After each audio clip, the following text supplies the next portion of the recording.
There's a cause worth fighting for.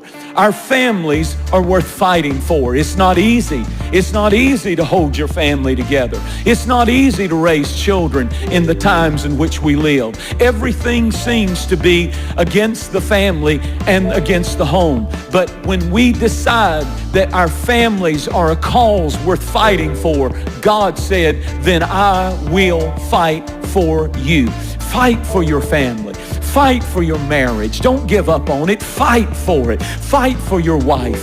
Fight for your husband. Fight for your sons and your daughters, because Satan is on a rampage and he wants to destroy the church, but he can't destroy the church without destroying the home.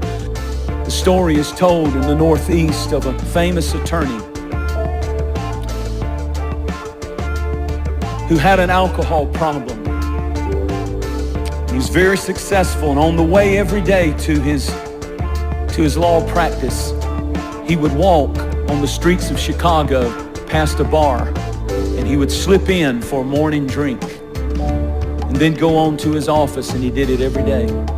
One day as he was walking, the snow was lightly falling. He heard a noise and turned around, and he saw his little 6-year-old boy.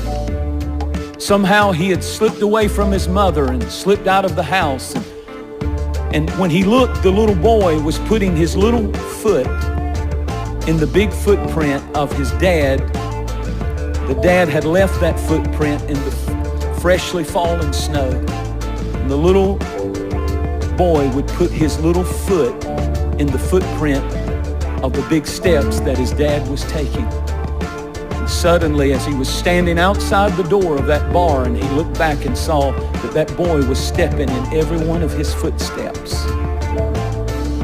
And he was smitten with conviction, and he ran and scooped the boy up and took him home and put him in the arms of his mother and ran downstairs. And he says he fell to his knees and he began to weep and cry. And he said, "Oh God, help me to never, ever again allow my footsteps to lead my children to a bar, but let my footsteps lead my children to you."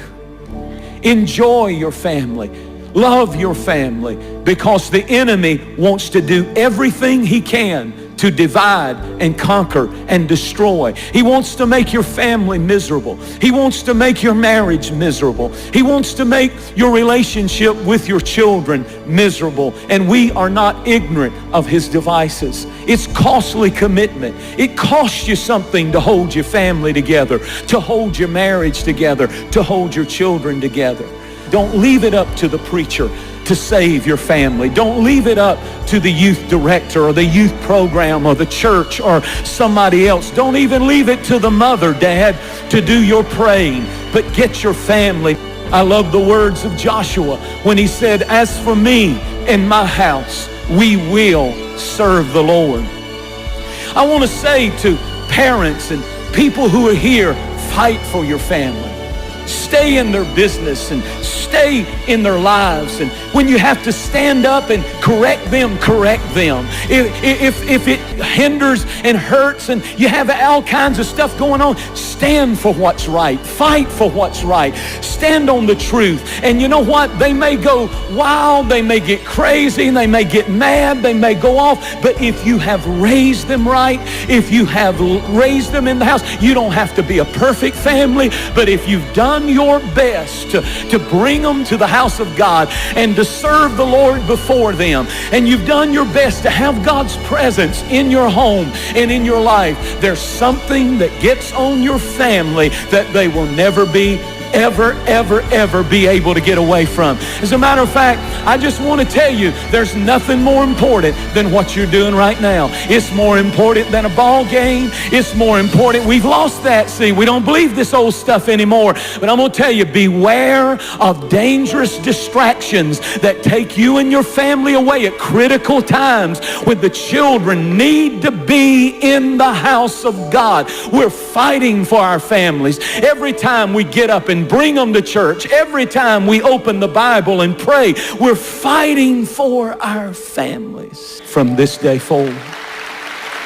I want to ask you a question. Where are your footprints leading? All that's going to matter when you are on your deathbed is where did my footprints lead them?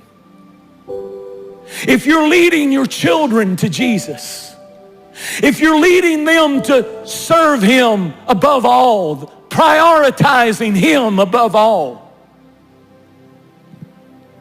then you're leaving the greatest legacy any parent can ever leave.